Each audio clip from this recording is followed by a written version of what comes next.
Thank you. It is 6:06 p.m. We are hereby calling to order the successor agency meeting. Ms. Fritz, roll call. Yes, Chair Joe Fajardo, Present. Vice Chair Hector A. Pacheco. Running late. Absent. Running late. Okay. Currently absent though. Board Member Sylvia Ballin. Present. Board Member Robert C. Gonzalez. Is he absent or running late, Mr. Mayor? One of the two. Okay. And Board Member Mary Mendoza. Just Present. Thank you. We have a quorum. I will move to approve the agenda for the successor agency meeting. Is there a second? Second. Roll call, please. Yes, Chair Joel Fajardo. Yes. Vice Chair Hector A. Pacheco is absent. Board Member Sylvia Ballin. Yes. Board Member Robert C. Gonzalez is absent. And Board Member Mary Mendoza. Present. Thank you. The agenda is approved. Are there any public statements for the successor agency? Not for the successor agency this evening. Thank you. Thank you. I will move to approve the consent calendar. Is there a second? Second. Second by Mendoza. Roll call, please. Yes, Chair Joel Fajardo. Yes. Vice Chair Hector A. Pacheco is absent. Board Member Sylvia Ballin. Yes. Board Member Robert C. Gonzalez is absent. Board Member Mary Mendoza. Yes. The motion carries. Mr. Kimball, my colleagues, is there any agency discussion? There appears to be none. Mr. Kimball, any staff communication? No. Thank you. None for the agency, sorry. Thank you. Council Vice Mayor has joined us at 6:08 p.m. I will move to adjourn the successor agency meeting. Is there a second? Second. Roll call, please. Chair Joel Fajardo. Yes. Vice Chair Hector A. Pacheco. Abstain. Board Member Sylvia Ballin. Yes. But Board Member Robert. I want to be clear. What are we doing here? Adjourning the successor Oh, agency meeting. Okay. Okay, so that confused me with Mr. Pacheco. Hear Okay. what we were voting on, so I didn't want to vote on it. So Yeah. Are you yes, Councilmember Of Ballin? course. Yes. Yes for the adjournment. Board Member Robert C. Gonzalez. And he is absent right now. Board Member Mary Mendoza. Yes. Thank you. The meeting is adjourned. It is 6:09 p.m. I am hereby calling to order the regular San Fernando City Council meeting. Once again, beginning with roll call, please. Mayor Joe Fajardo. Yes. Vice Mayor Hector A. Pacheco. yes. Councilmember Sylvia Ballin. Yes. Councilmember Robert C. Mendoza. Gonzalez. Robert- I'm sorry. Robert C. Gonzalez, excuse me. And I just wanted, for the record, Councilmember Gonzalez sent me a message that he actually got called away by for the city of LA. He had some work duties he needs to address. He'll try to do it later if he is able to join later. All right. And Councilmember Mary Mendoza. Yes. Thank you. Technically, it was if we were here, but we all said yes. But having said that, we will now go to the Pledge of Allegiance, which I will lead. If everyone will please stand for the flag. Place your right hand over your heart. Ready, begin. I pledge Pledge allegiance allegiance to the To flag the flag to the United of the States United of States of America America. and to the To the republic republic for which it for which stands, one nation, under God, God, indivisible, with liberty and justice for justice for all.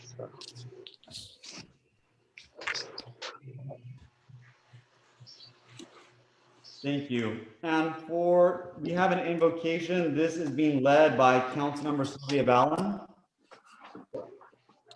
Thank you. This evening, we pray for our world and our country in this time of civil unrest. The solitude of the pandemic, lockdown, sickness, and mourning the loss of 106,000 brothers and sisters, parents, grandparents, and yes, children. 106,000 deaths slightly exceed the 2010 census population of Burbank. We pray our leaders will lead us to a cure or vaccine and a peaceful path to change. We also pray in thanksgiving for the men and women who bravely serve us in the hospitals, grocery stores, utility services, delivery services, and all other essential services. We also pray for peace and an open mind to truly listen to each other. And as we slowly open ourselves back to our life, that we go there with kindness and consideration for others and a willingness to change for a better and more inclusive tomorrow. In your name we pray. And at this time, I'd like to close. When the time comes, I'd like to close in memory of Mr. George Floyd. Thank you. Thank you. Beautiful words. We are now at the approval of the agenda. Mr. Kimball, was there an item that you needed to add to the agenda? You're on mute, but if you would like to unmute yourself and explain this walk-on item. Yes, I'd like to work on it with the Assistant City Attorney Richard Padilla. But yeah, yesterday I declared a local emergency as the city's disaster manager or emergency manager related to the civil unrest being experienced, and also implemented curfews for today and tomorrow. However, that action needs to be ratified by City Council at the closest City Council meeting. Mr. Padilla, maybe if you can just go through what needs to be added. Yes, Mr. Mayor. So there would be two items. One, to affirm the proclamation by City Manager Kimball from yesterday, and I believe it has a 7-day burn-off period, although I think with council approval, it can go till at least the next meeting. Separately is the curfew order. That's become a little bit of a touch and go situation, only because the county at the 12th hour yesterday finally decided to do its own order, but it would be appropriate to at least authorize the city manager as appropriate to declare curfews specific to San Fernando. The county order, it should be stressed, the city cannot have a more relaxed order than the county order, but it certainly can have one more stringent, or it could have one targeted to specific areas where tensions are anticipated to rise. So if by 4/5 vote, i.e. 4 votes, you can add these items so that action can be taken tonight. And these did come to the attention of the city, obviously, after the posting of the agenda. Most of these events transpired over the weekend. So. And Mr. Padilla, are you recommending that we add these items on as item number 8, or are these separate items, which would make it 8 and 9? They are a single item. They're companion items. So basically, as item 8 would be sufficient. Okay, therefore, I will move to approve the agenda with the emergency item described as item 8. Is there a second? Second. Second by Mendoza. Roll call, please, Ms. Fritz. Councilmember Sylvia Ballin, Yes. Councilmember Robert C. Gonzalez, he is absent. Councilmember Mary Mendoza, Yes. Vice Mayor Hector A. Pacheco, Yes. and Mayor Joe Fajardo. Yes, the motion carries. Decorum and order are printed in the agenda. At this time, we will go to public statements. I have been asked to read one in Spanish. However, I will allow Ms. Fritz to begin, and when she would like me to read, I will do so. Okay, so we have this evening, Mr. Mayor and members of the City Council, a total of 6 public statements. 5 have already been forwarded to you. The 6th one was received after the 4 p.m. deadline, but I will read it into the record this evening. The first one is from Mr. David Gavea, and he is the commission chair for the San Fernando Education Commission. And his report is, this year, I wanted to send an appreciation for the continued support for the Education Commission. We know this budget session is likely far more challenging than ones in the years past. We feel the value in the work that we do should justify continued financial support. To highlight some of the current programs we have, one is scholarship program and reception. This year was different due to the fact we were not able to have our banquet as usual. Regardless, we were still able to award 10 scholarship recipients, and in lieu of the banquet, we sent some delicious cupcakes from sweetness to each recipient at their home. The second is Principals Brunch Networking Event. Though the fires impacted the event, we were proud to still move forward this year and have a successful event. I believe it's easy to see the value in this, and we hope to plan to continue to have this event in the future. The next Student of the Month, Teacher of the Month. We appreciate the opportunity to honor great students who attend San Fernando schools, virtual or not. We plan to continue this upcoming year as well. Beyond this, we've completed school visits, regularly attend local school functions, and often invite outside groups to present at our meeting to keep us updated as to the state of the education in the community. School officials and district officials know they can reach out to us and help them get connected with the right teams to the city to resolve their issues. We are excited to keep doing this work as a commission in whatever capacity we can, and we hope you all see the value and impact we have by providing our expertise to the city. Thank you for your time. That is public statement number 1.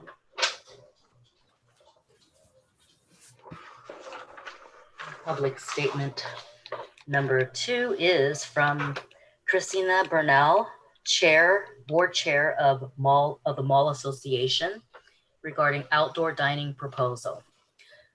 The Mall Association, working with Urban Place Consulting, has submitted a proposal to the city manager for development of a pilot program to allow restaurants and other businesses to use public outdoor space to temporarily expand their businesses.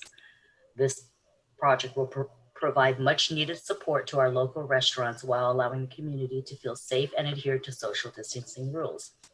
Due to COVID-19, restaurants have been closed for months, and when allowed to open, will have to run at much reduced inside seating capacities due to new social distancing rules. Restaurants survive on the amount of tables filled and turned over in a given day. Adhering to social distancing rules will drastically cut income and add to debt incurred from the full closures. Our proposal for outdoor dining will make it easy and affordable to allow restaurants to increase their number of tables and income. Restaurants will be able to lower inside capacity to follow social distancing without suffering a loss of income. Several cities around San Fernando and the county have already either established new rules for outdoor dining or relaxed restricting rules that were already in place. San Fernando is behind in helping their businesses and needs to take action immediately to ensure that the majority of small businesses remain open and thrive in these uncertain times. The Mall Association recommends San Fernando create an outdoor dining pilot program to quickly address the current situation. A pilot program allows the city to quickly implement changes and shift restrictions as necessary to manage the program effectively while giving the program a finite length of time. Upon conclusion of the program, the city can evaluate the situation, either terminate the project or make it permanent. On behalf of our downtown small businesses, I urge you to support outdoor dining and the temporary use of public outdoor space by small businesses.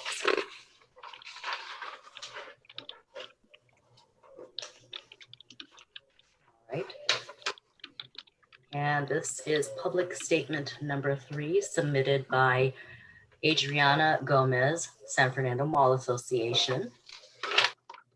And Mr. Mayor, this is where I'm going to read the English portion first, and I'll cue you in for the second part. Save San Fernando small business. I need your help. My small business in San Fernando, like other businesses, has been severely impacted by COVID-19. I urge the City Council to work with the business community on finding creative solutions to creating additional outdoor space to ensure that our patrons can safely social distance. As we begin to reopen our doors to the community that has supported us for so many years, I support the proposal submitted by the San Fernando Mall Association to bring life back to our robust downtown with outdoor seating, outdoor lighting, and a high level of maintaining the city streets, city sidewalks, curbs, and gutters, city dumpsters, city parking lots, and city landscape areas. I, as a business owner, and the San Fernando Mall Association are ready to pull up our sleeve, but we can't do this alone, and there is no time to wait. More than ever, we need the City of San Fernando's partnership and investment in San Fernando's downtown. Mr. Mayor. Thank you. Salvemos nuestros negocios. Necesito tu ayuda. Mi pequeña empresa en San Fernando, como otras empresas, se ha visto gravemente afectada por COVID-19. Le pedimos al ayuntamiento a que trabaje con la comunidad empresarial para encontrar soluciones creativas para crear espacios al aire libre adicional para garantizar que nuestros clientes pueden distanciarse socialmente de manera segura a medida que comenzamos a abrir nuestras puertas a la comunidad que nos ha apoyado durante tantos años. Apoyo la propuesta presentada por la Asociación de Centros Comerciales de San Fernando para devolverle la vida a nuestro centro, con asientos al aire libre, iluminación exterior y un alto nivel de mantenimiento de las calles y banquetas, basureros, estacionamientos de la ciudad y zonas ajardinadas de la ciudad. Como propietario de un negocio y la Asociación de Centros Comerciales de San Fernando, estamos listos para poner manos a la obra, pero no podemos hacerlo solos y no hay tiempo para esperar. Más que nunca, necesitamos el apoyo y la inversión de la ciudad de San Fernando en el centro de San Fernando. And along with the comments, there are business names that I'd like to read off that are in support of this.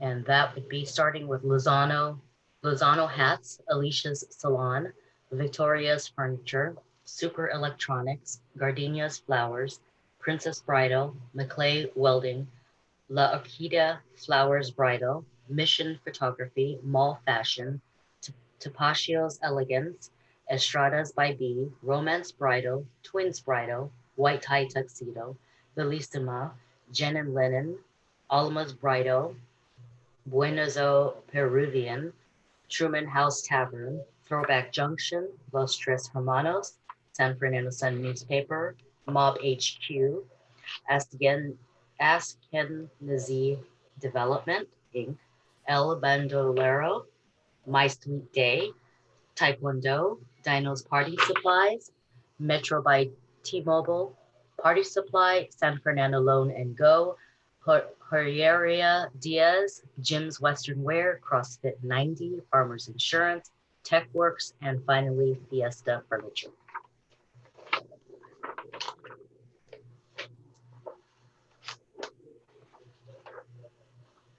I will read public statement number 4, and this is from Lorena Soto.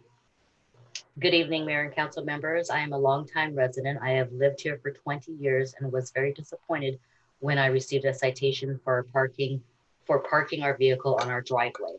Our car was slightly on the grass, but still on our driveway.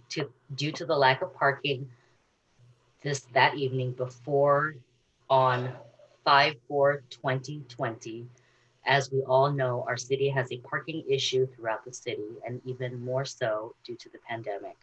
I've not been working due to the pandemic, and this is the last thing I needed. Ms. Martinez could have given me some kind of warning, but did not.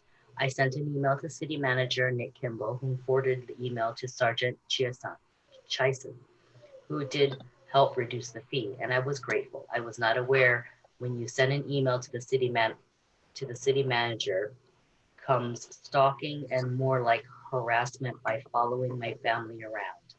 Now Ms. Martinez, who had the time to follow our vehicles until she can have the opportunity to give us another citation. This time she followed my daughter and saw her pull up and drop her friends off at home, facing the wrong direction. Never got off the car, just dropped them off. Few minutes, she was gone. Later, I end up with another ticket, this time in the mail. Yes, she was guilty of parking in the street. She did drop them off in the wrong way. My complaint here is when you go to the city manager, I did not realize you become a target to be followed around by Ms. Martinez until she gets revenge and can write another ticket. This is unacceptable behavior, harassment. In all my years, I have not had tickets, and now I got 2 in a few weeks. Is this the way our city does business? I'm sure there are plenty of parking issues throughout the city. Then for Ms. Martinez to be acting very unprofessional, to be following my family around. A resident should not have to fear retaliation when they contact the city.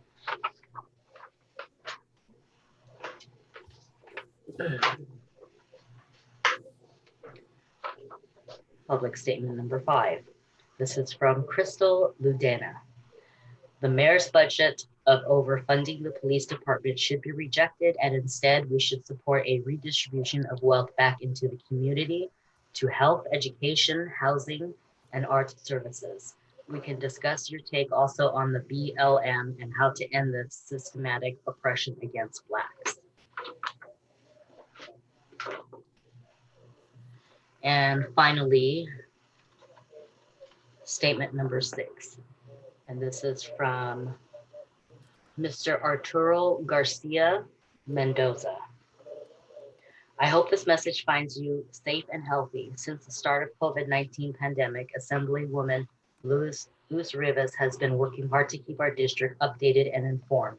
With sweeping changes happening city and statewide, the Assemblywoman began hosting virtual town halls and teleconferences where she has been able to provide our community with important and much needed information related to COVID-19. She has highlighted and hosted attorneys from legal aid at work, doctors, and staff from Los Angeles County Department of Public Health.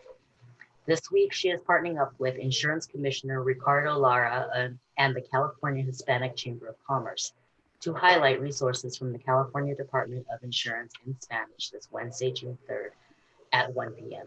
Topic of discussion will be business interruption insurance, state and federal assistance for small business owners, and the role that the Department of Insurance plays with respect to the regulation of the insurance industry. He also has call credentials here in order to join that meeting. Later this week on Friday, June 5th from 3 to 4 p.m., Assemblywoman Luz Rivas will be streaming a virtual meeting with Secretary of State Alex Padilla and Pacoima Beautiful on the topic of the 2020 census and its importance for our traditionally hard to count area in Spanish.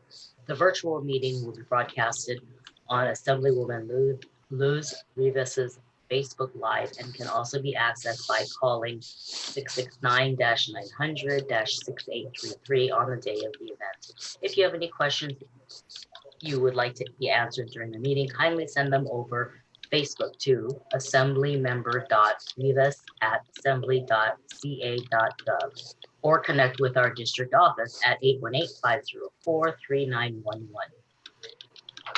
Please let me know if you or someone you know will be participating and we will coordinate the information to you. That is the last public statement. Thank you. Having said that, we have now concluded public statements. Are there any items to pull from the consent calendar? There appear to be none, in which case Yes, yes. yes. I'd like to pull number, I'm sorry, I believe it's 3, the item on Senate SB 1 funds. Okay. Are there any other items to pull? There appear to be none, in which case I will move to approve the consent calendar with the removal of item number 3 for discussion. Is there a second? I'll second. Roll call, please. Councilmember Sylvia Ballin. Yes. Councilmember Robert C. Gonzalez is absent. Councilmember Mary Mendoza. Yes. Vice Mayor Hector A. Pacheco. Yes. Mayor Joe Fajardo. Yes, the motion carries. We are at item number 3. I am going to turn off my video feed because I'm having trouble getting my power cord in, but I will still be here in the room. Vice Mayor, if you would like to start with this item. Yes, thank you. Nick, it's just be real easy for me. If you could just touch on a couple things for us. One, if you can put in context how little San Fernando gets in terms of highway funds and gas tax and things like that. And so you can kind of give residents a better understanding of, how other cities, get funds for their streets and, how it's a struggle for us. And then dovetailing off of that, if you could just briefly go over how you select and how you in Public Works go about selecting the streets that need to be recipients of these funds, and just so that the residents feel that, they understand the methods to madness, so to speak. I hope that's okay. Sure. Yeah, so so the city relies on so what are called special funds to do most of our residential paving, which means a lot of these additional override taxes, gas tax that you pay. The SB1 funds are actually they're actually a part of the gas tax. So when you go to the pump and you pay taxes on the gas that you pump, there's a certain portion of that is used to return to sort of local cities like ourselves, specifically to maintain streets and roads. So because we have a small, most of these are almost always distributed on a per capita basis. So shameless plug for the census here. One way to get a little bit more money out of some of these special funds like this is to make sure that we have an accurate count of how many people actually live in our town and actually use our streets. So so that's one way. So if we have more people filling out the census, we have more and more accurate count, then we actually would get more of these gas tax funds, SB1 funds, Measure M and Measure R. A lot of those are sales tax related funds that are countywide that are specific for transportation. So that's where we receive most of our funds. And in each year, we're getting about $500,000 in SB1. In addition to that, we get about 200,000 in Measure R, about 200,000 in Measure M.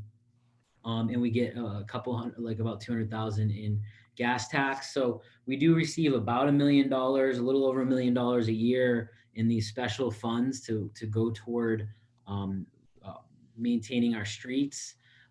But just as unfortunately, that doesn't go very far. As an example, the big project we're doing now, Glen Oaks Boulevard reconstruction, that's a close to a $4 million project. So, $1 million only gets, about a mile or two of residential street resurfaced each year. So, we're trying to use those funds as prudently as possible. So, where the way that was determined how to use these funds is to sort of extend. We kind of want to go in a logical manner. So one, it's extending areas that have already started to be resurfaced. Two is we look at the condition of the street based on the pavement management report.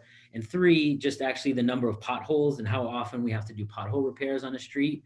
All of those factors go into it. There's no one factor, like if you're the poorest condition street doesn't necessarily get repaved, because we also take into account, how much traffic is on that street, how often it's used, how many potholes we repair each year. And so the streets that were selected this year, are kind of based on how many potholes and how heavily impacted these areas are by reoccurring potholes, and also just kind of extending streets that had already been we've already started work on those streets. So again, on this one, the proposal is on Workman Street between 2nd and 4th, Furmore Street between the alley north of 1st Street and 4th Street, Huntington Street between 1st and 4th, Orange Grove between 1st and 2nd,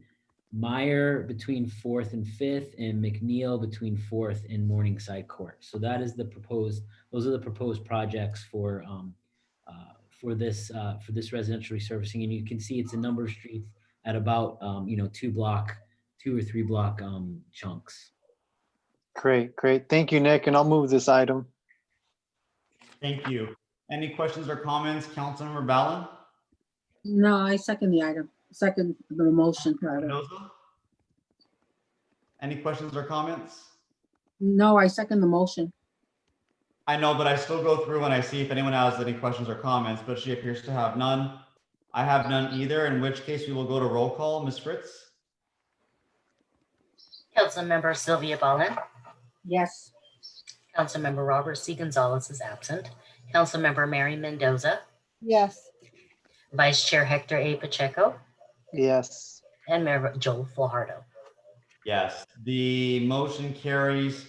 We are now moving on to the administrative reports, and we have a fairly significant item on here, which is our first study session for the budget. Mr. Kimball. Thank you, Mayor. Let me get the PowerPoint queued up.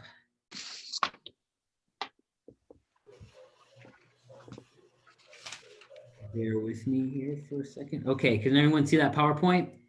Yep. All right. So tonight I'm going to go through the proposed budget for anyone that may be listening from home. A copy of the proposed budget is posted on the city's website, sfcity.org/financial documents. So you may find it there. I'm going to go through sort of a high level. I'm actually going to go through each setting some of the context for the budget, and then I'll go through each department, the highlights for each department.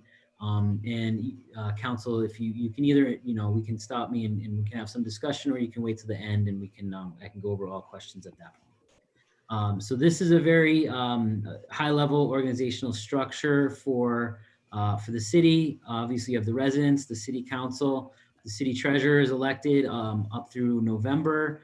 Then you have the city manager, the commissions, and the city attorney that are appointed by the city council, and then all of the various departments in the city that are appointed by the city manager. So the national economic outlook, obviously the impact of COVID-19 on the economy has caused many issues, particularly related to the economic restrictions imposed to try to slow the spread of the disease through the United States.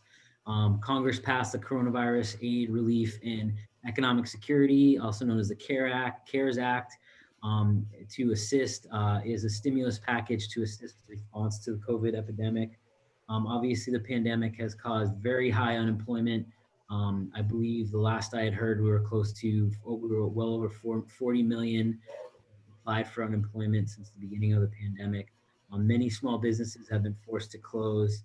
And obviously some of the threats are the uncertainty surrounding the further impact. Although we have started to reopen the economy in small steps, there's still a threat of the COVID having a relapse and spreading some more. Local economic outlook.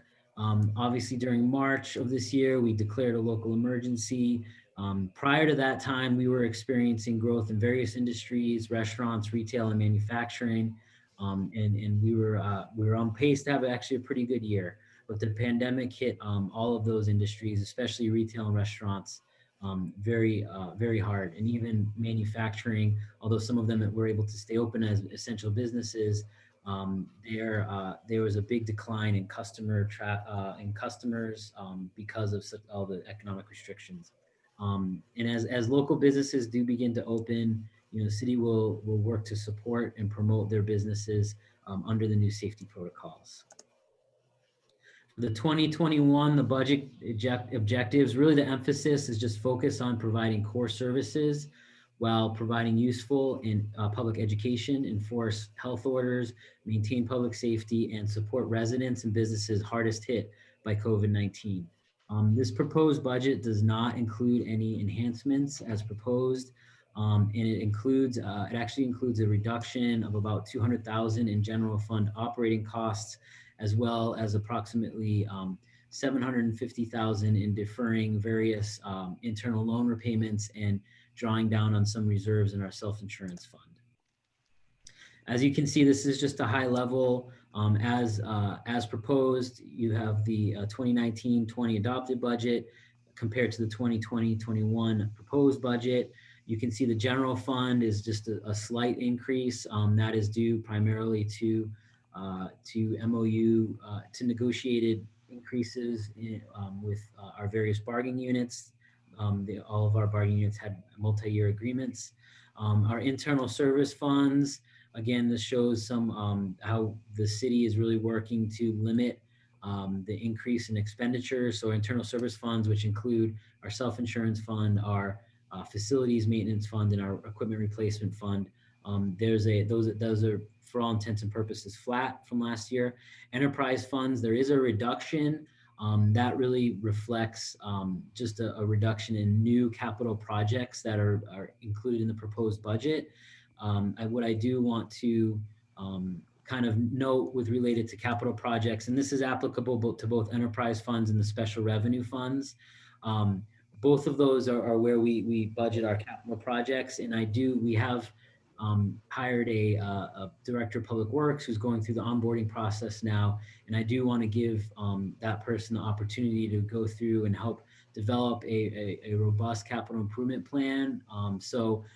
At this point, we're not necessarily looking at a lot of new capital projects, other than obviously earlier we talked about SB1 funds in those particular streets. And then we have some CDBG funds that we're going to be using for streets. So that will keep us going as far as residential street projects for the year.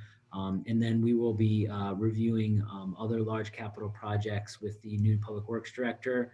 And as you'll see, we're proposing to come back in the fall, probably September or October, for another budget review. And I think we'll have a more robust capital program at that point to propose to City Council. Some general fund highlights. Our projected revenue for fiscal year 2021 is $19.1 million. Again, this reflects a reduction in many of our sales tax. 50% of our budget is basically really kind of driven by our business activity. That includes sales tax, business tax, and emissions tax to the swap meet. So we're projecting, a 15 to 20% decline in many of those revenues. So our projected revenues for this year are $19.1 million in the general fund, and this pays for police services, all the administrative services, parks and rec services, and community development, code enforcement. The proposed expenditures are $19.9 million, which obviously leaves a projected budget deficit of approximately $800,000. And again, there are no enhancement requests included in this proposed budget. The Measure A expenditure plan, typically every year we put forward the expenditure plan for the upcoming year for Measure A, which often includes debt repayment. It includes deficit reduction. It includes a number of enhancements to make the community better and continue to improve our infrastructure. Unfortunately, again, this year Measure A, because of the pandemic we are going through right now in the significant hit on our revenues, all Measure A revenues will be needed to cover operating costs in the current fiscal year. We'll be deferring all internal debt payments and drawing down some self-insurance fund reserves, and then freezing. Currently, all of the enhancements are frozen in the proposed budget. One comment on drawing down self-insurance fund reserves. The council actually made some really good decisions over the last 5 years to be able to fund a reserve in the self-insurance fund to protect the city from adverse lawsuits. So fortunately, there is a sufficient balance in there that we can draw down on those reserves a bit without putting the city at too much risk. So that is a policy decision, and it's more of a one-time action that we would look at. We would not recommend doing that, for more than 1 year. Budget schedule. Tonight is our first budget study session. We're going to do a proposed budget overview with all departments and obviously receive feedback from City Council. As it stands now, Monday, June 15th would be our follow-up for additional questions in the proposed adoption of the budget. Depending on the number of questions, we could always schedule a special meeting to adopt the budget if that is deemed necessary, but this is our tentative budget schedule as it stands. This graphic is really more for information purposes. It's just it just shows how the budget document is constructed. You have the city manager's budget message, which for all of the public, if you do nothing else and you don't dig into all of the detail in the budget, I would highly recommend that you at a minimum read the city manager's budget message. That really sets the tone of the budget document and explains to the community why some of the decisions were made and how those decisions related to this year's budget were constructed. And then there's the goals. There's some goals for the upcoming fiscal year that are identified. And then we have the proposed revenue expenditure. And at the front of the book, we have some high-level summaries. And then that, as you get further back in the book, that there's a lot more detail that supports those summaries. So I'm going to start going through each department. I have just 2 or 3 slides for each department, so I'll go through them relatively quickly. I'm basically just going to go over the accomplishments for each department during this current fiscal year. We'll go over the work plan or the high-level objectives for each department for the upcoming fiscal year, and then the last slide will just highlight some of the cuts that each department will be making and what sort of impact that will have on service and staff. So this is the city manager department organization. Obviously, the city manager, there's an executive assistant to the city manager, and there's the personnel department has a personnel manager and one full-time and one part-time personnel technician. For the current fiscal year, the city manager's office recruited and hired new directors of finance and public works, completed negotiations for a new memorandum of understanding with the San Fernando Police Officers Association and the Police Management Unit, and coordinated the city's emergency response to the COVID-19 pandemic. Real quickly, objectives for 2021 are to continue to coordinate the city's emergency response to COVID-19, provide guidance and support to city council to protect the city's finances resulting from the COVID-19 pandemic, including providing accurate revenue projections, implementing cost-cutting measures, and seeking FEMA reimbursement for emergency response-related costs. We'd also like to develop a process for ongoing legislative monitoring to increase San Fernando's input on statewide legislation impacting local control, and lastly, adopt and implement updated personnel rules and general policies. That's been on the work plan for the last few years. We have completed meeting with all of the bargaining units, so we're looking to move forward on that item this coming fiscal year. So just real quickly, for the administration department, which I will include the city council in that. In the city council, there's a proposed reduction of about $12,000, which includes reducing the city council budget for each council member, their travel budget from $4,000 to $2,000. Obviously, with the COVID-19 pandemic, it's expected that travel and many of the conferences, professional conferences that council attends are expected to either have a different format as far as a webinar or some other. There'll most likely be a much reduced need for travel, at least in this upcoming year. On the administration department, we would be reducing the operating cost by $7,500. Again, that's going to be reducing professional development and training. Staff will be looking at doing professional development through webinars and virtual training opportunities, which tend to be much more cost effective. We'd also be advertising and recruiting relating expenses will be reduced due to temporary hiring freezes, and labor attorney expenses. And that's not, the labor attorney reduction is not included in the $7,500, but we do expect to save some money this year because all bargaining units do have current labor agreements. Moving on to the finance department. Again, there's 3 divisions: a finance division, treasury division, and the information technology division as part of finance. In 2019-20, the finance department facilitated a smooth transition for the new director of finance and a new information technology management firm, which started last July 1st.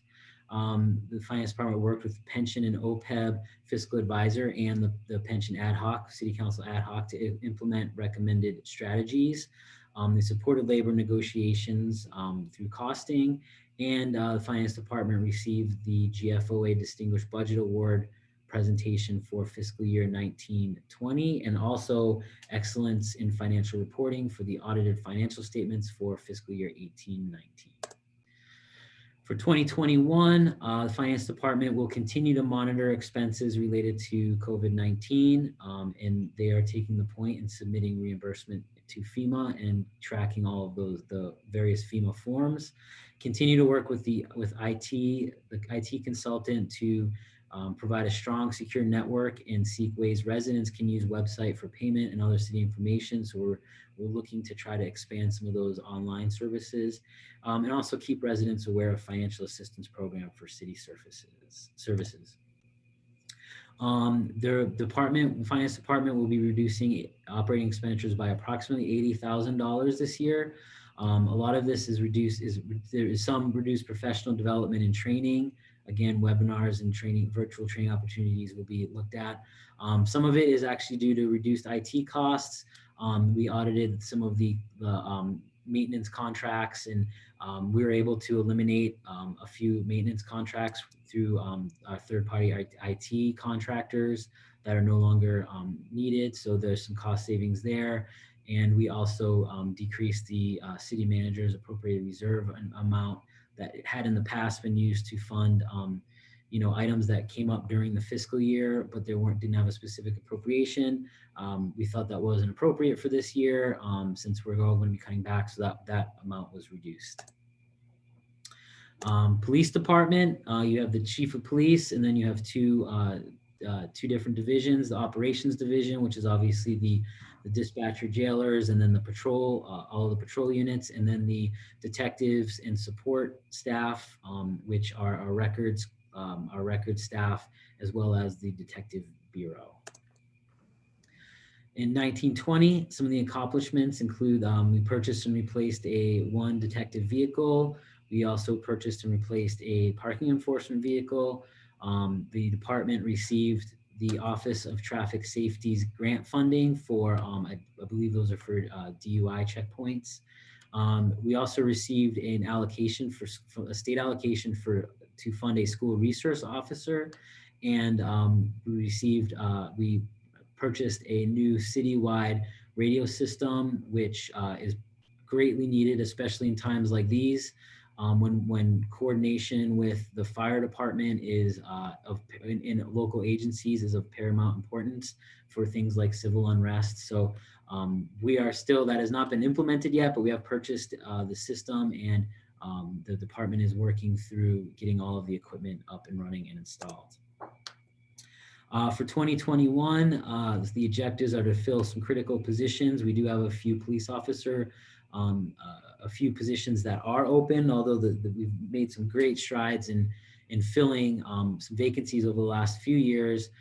We do still have one or two vacancies that, in officers that we are continually, due to retirements and things like that, we're continually filling. Also, we want to implement the school resource officer, and just so the council and community know, a school resource officer is actually having a police officer dedicated to providing service directly to local schools. Typically, in the past, that position that we used to have, 5 or 6 years ago, would be stationed at the San Fernando Middle School or one of the other local schools, and basically there to kind of be a resource to students and really sort of help help students make the right decision and make sure that law enforcement is accessible to the students, as opposed to and they're there to really be a friendly face and assist their students. We also will be pursuing ABC grant funding to make sure that we're keeping all of the liquor licenses in town compliant, and then continuing community and business outreach through our neighborhood watch and business watch programs. The police department reduced funding by just under $25,000. This will mostly impact personnel training portion of the budget. Again, staff will be taking advantage of a lot more local opportunities when those are available, and webinars and other trainings, as they come available. The recreation and community services, obviously there's a lot going on in RCS. We have our cultural arts division, recreation division, which is in charge of day camp, all of our sports programs, and then the community services division, which does a lot of the day camps, the after school programs in the day camp, the summer day camp. So for 1920, some of the accomplishments include implementing the Veterans Banner Recognition Program. They received a little over $1 million in Prop 68 grant funds, which I actually just learned last week that that's actually a pretty big accomplishment, because only 5% of applicants received funding on those Prop 68 grants. So We were one of only I think 30 or 40 grant awards out of a few hundred. So that's actually a pretty big accomplishment. They implemented the MyRec registration system. Unfortunately, that's been put on hold because of the pandemic, but we were looking to, it's a billing software and scheduling software that we are now targeting to roll out for the fall, and continue to offer high quality events and programs. For 2021, the department is looking, we have our second annual San Fernando Streets Festival event that is currently scheduled for, I believe it's October, actually at Halloween, so October 31st. Obviously, we're moving forward, but that the COVID-19 may force us to make some adjustments to that street festival. We will be implementing the Lane Park Revitalization Program, continuing to research funding to acquire land for implementing a community garden, continuing to research and identify available funding sources to implement the Parks and Recreation Master Plan.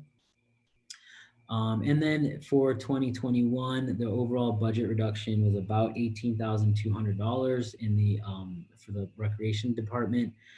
Again, as is kind of the message, most of it is reducing training, reducing professional development memberships, and just limiting department supplies. And in the recreation department, we're also expecting sort of a reduction in the number of citywide events, and most of that is due basically just to the requirement that we can't have large gatherings. So we're expecting that jam sessions will be greatly reduced, and Friday night movie nights will also be greatly reduced this summer. City clerk department, we have a new city clerk on board. In this year, we processed 145 agendas, approximately 225 documents through contracts, resos, ordinances, etc. Processed over 160 public records requests, and monitored more than 40 employees, candidates, and committees regarding FPPC, campaign reform, and annual leaving/assuming statement of economic interests that are all required by state law for transparency purposes. Also monitored 60 plus employees and elected officials on the AB 1234 ethics training, and provided staff support for the Education Commission, including organizing the 4th annual scholarship award ceremony, through which $5,500 in scholarships were awarded to local students. And I believe Chair David Gouveia provided an update in public statements to the good work done by the Education Commission. In fiscal year 2021, the objectives are to update the administrative policy for executing city contracts, updating the records retention policy, streamlining the agenda preparation policy, and work with the county register recorder to implement a voting solutions for all people initiative during the March. Well, this would actually be the November election, presidential election, but that is what one of the, we also have a local election in November. 2021 budget highlights, the department had to reduce about just under $6,000 in costs. That was achieved primarily through, rather than printing the full text of ordinances, we actually are only need to print the summaries by law. So we can recognize some pretty significant savings by through our legal ads, only printing the summaries of ordinances rather than the full text. Community Development Department, I believe this is the last department. Obviously, they have the Economic Development Division, which is newly created last year, Planning Division, Building and Safety, and then the Community Preservation, also referred to as the Code Enforcement Division. In 1920, some of the accomplishments include ongoing implementation of general plan elements, including the corridors, SB5 corridor specific plan. So, continuing to implement that plan. Initiated and executed multi-year agreement with Electrify America and Tesla. And we're still working on a project to have Tesla chargers installed in city in one of the city lots. Advanced citywide economic development implementation with Cosmont companies, including an RFQ and initiating negotiations with prospective development partners.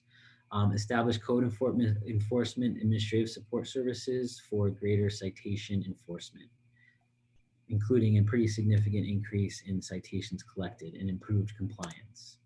We also modernized the information technology capabilities by launching the online permit counter, which has actually been very useful and was very timely based on our current, since City Hall is currently closed to the public. We'll hopefully be reopening relatively soon. They also commenced activity with the Scag assisted citywide parking management master plan, which has kicked off. And then there was some eviction protections for tenants that the city council adopted a few weeks ago. And so that the Communal department is managing that process. And they received the 2020 American Planning Association Los Angeles Planning Award of Excellence for a comprehensive plan for small jurisdictions. Again, for the corridor specific plan update. For 2020, the department will continue to support the city's efforts to address COVID-19 impacts, facilitate the business community in their effort to develop a successful downtown business improvement district, continue to implement the economic development plan, particularly related to parking lot number 3, develop the general plan 6-cycle housing element update for 2021 through 2029, complete the study for the Scag assisted citywide parking management plan with KOA, and complete implementation of phase 2 to further our online capability through the online permit counter. We will have to reduce charges by about just under $12,000 in the community development department, and that will reduce professional services to support process of code enforcement citations, online permitting, additional planning. The department does feel like they're set up pretty well. There were some costs to get through the setup of those processes, but now that we're through that, staff feels confident in being able to continue to move those efforts forward without as much help from consultants. Lastly, the Public Works Department. Obviously, the Public Works handles quite a few different areas. We have the facilities, we have electrical and street lights, street trees. We have the water group, engineering group, and the sewer group as well. So for 1920, we completed the water and sewer rate study. We completed annual, about half of, not a lot of centerline miles of the annual resurfacing project, and mostly because a lot of that will be finished very shortly, right after the beginning of this new fiscal year. But we also installed 33 curb ramps with truncated domes, 17,000 square feet of sidewalk was removed and replaced, and 19,000 linear feet of water main and 127 water services were replaced and upgraded. We completed the Glen Oaks Boulevard water and sewer improvements, which is different from the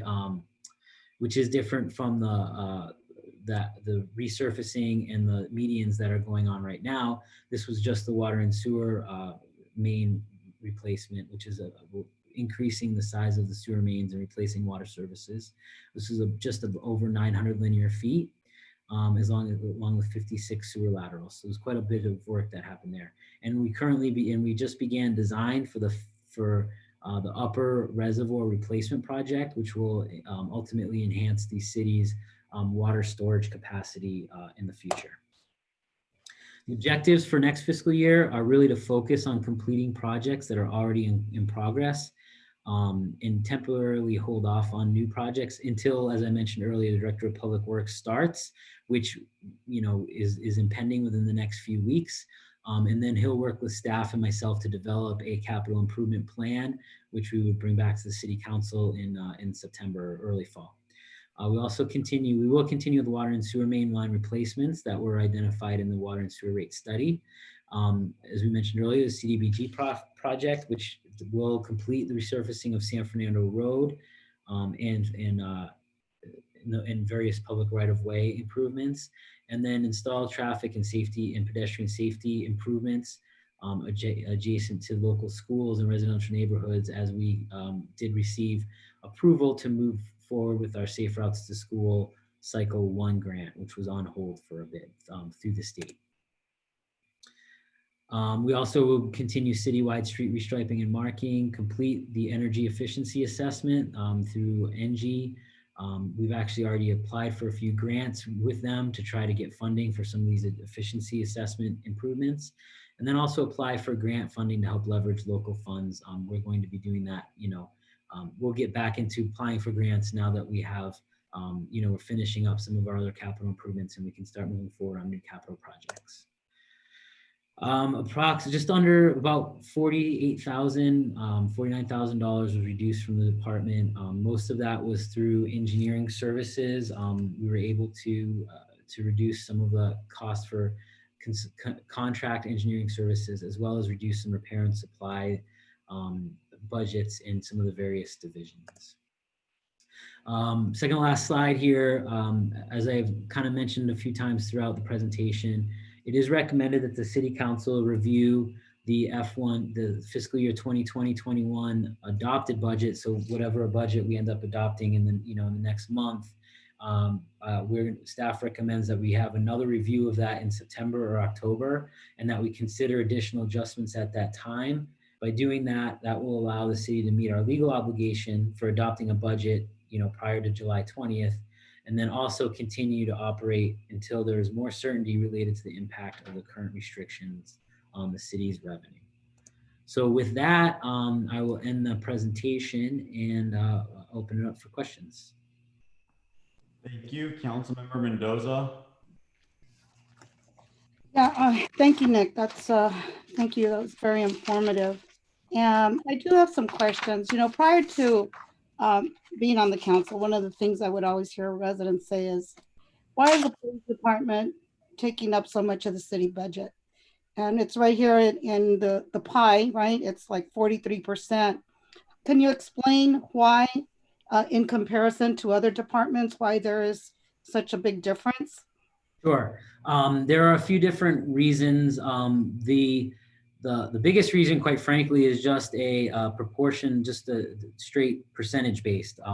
So for the general fund, there are approximately 80 or 90 employees, and 40 of those employees are in the police department, between sworn officers and civilians, meaning dispatchers and jailers and all those other positions.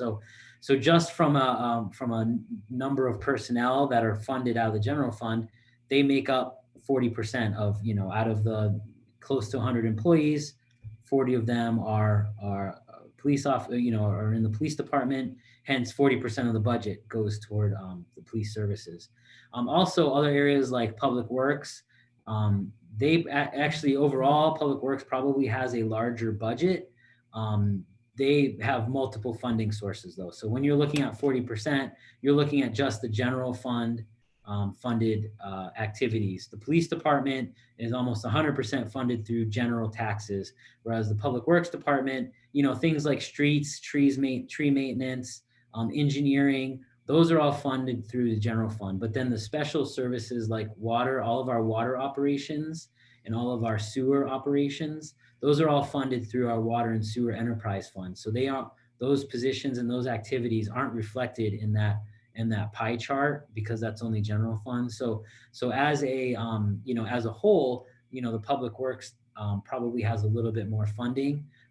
But again, really, it's just a matter of, the police department from a staffing standpoint makes up 40 or 45% of the total number of employees. So it stands to reason they're going to make up 40 or 45% of the budget. Thank you.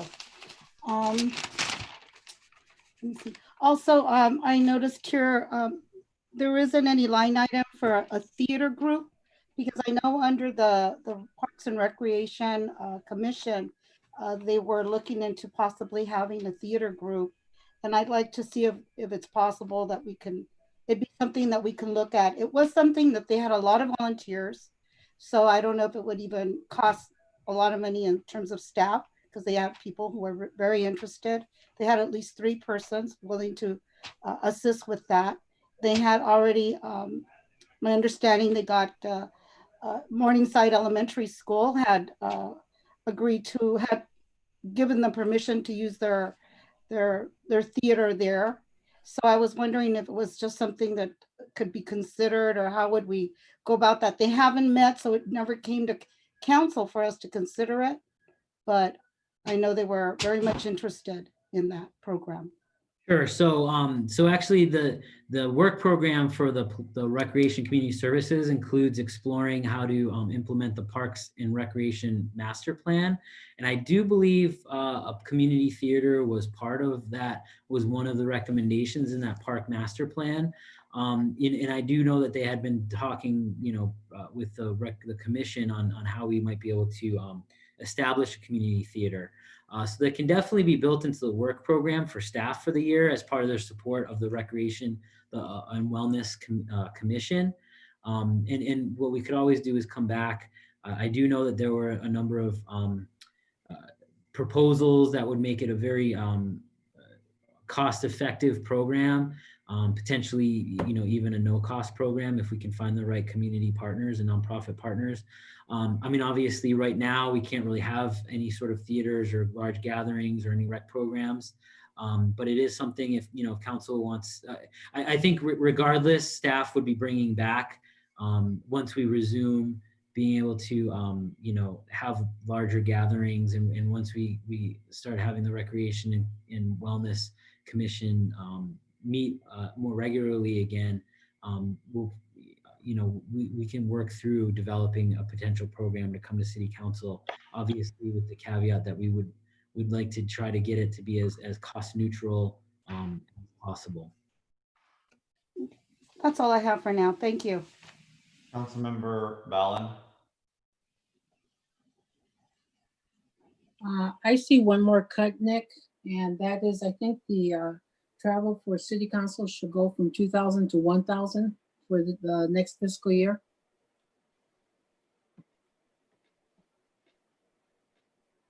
Any other questions or comments, or is that it for now? That's it for now. Great. Vice Mayor Pacheco? Thank you. On Councilmember Mendoza's comments on the theater group, I think that'd be a great idea. And I know that, arts and culture and music usually suffer the most cuts when the cuts come, and not just in San Fernando, but, really statewide, nationwide. And I think it would be nice for us to try to explore some funds for a community theater group. I think that would be great. Secondly, I'm a little saddened that Councilmember Gonzalez isn't here to help join in support, which I would hope he would do. But regardless, I need his support, and I need the rest of the council support to continue to fund our tree fund. I do want to make a case for it. We've helped plant several trees along San Fernando Road. We've earmarked funds so that we can increase the number of fruit trees we give away at our fruit tree event. We've earmarked funds to add more trees to Glen Oaks, which will help that project look even better. And right now, I think we need to think about the types of investments that trees really offer for our city. I have some prepared remarks, so I'll just read them very briefly. We're reducing the impact of greenhouse gases, and we're really doing our part for our residents here by removing CO2 from the atmosphere.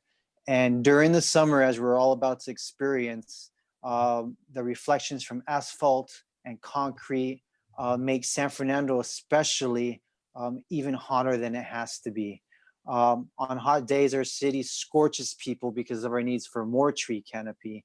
And we do a great job, but there's so much more that we need, because all the forecasts are that our planet is going to continue to get hotter. Climate change is real and it's happening. And a tree that's planted today really does exponential benefits for our children, our grandchildren, all the future city council members and public works and everyone that gets to enjoy it. And I think that in the past, I've been very grateful. And I know we all agree to some degree on the need for trees in our community. And in the past, I've been very grateful for your support. And I hope you all agree that now these investments are as important as ever, because they do pay dividends for us and our children and grandchildren for many years to come. And $25,000 does go a long way. I mean, there's dozens and dozens of trees accounted for, and I really hope that the city can count on our city council support to keep that going. That I'll put a pin in that. Thirdly, I also support some starter funds for the farmers market. Now, I understand that they received a grant, Nick, but if there is anything that they need above and beyond that, I would love to be able to revisit that in October like you recommended. I think they may not be getting as much as they really need to take off, and if that's the case, we might be strangling the baby in the crib, so to speak, and we really want to make sure that it has the fuel to last a few years and to get popular and to get going. We don't want it to be like a 1 year and done type of thing. Excuse me. And just to clarify, Vice Mayor, Please. We applied for funds, but we haven't heard back whether or not we received them yet. Got it. Okay. And finally, on the city council members note from Ms. Ballin, I actually don't support cutting travel funds for anybody. I think travel and training are really important, especially for city employees. And not only are they important so that they are more proficient at their job, they offer more assets to the residents. It makes a city council more diverse and vibrant when you're able to attend these Scag meetings or conferences, Sacramento, Texas, wherever they happen to be. And I also feel that it does a lot for city employees' morale when you're asking for, exploring furloughs or exploring cuts or exploring things that have negative labor repercussions. Cutting travel is just another one of those things that is about morale in some way. So those are the comments that I have on the budget. I hope to continue the conversation, whether it's today. I want to hear from the council because I think it's important for us to at least have a little bit of back and forth with each other. I know through Zoom it's even more difficult to do that. But I know that when we have those types of conversations, ultimately we end up on a really good budget. So at that, I'll leave the rest of my time. Thank you, Mr. Mayor. Thank you. I think that with pending economic uncertainty, it is incumbent upon us to find places where we can cut so that it has the least impact to San Fernando residents.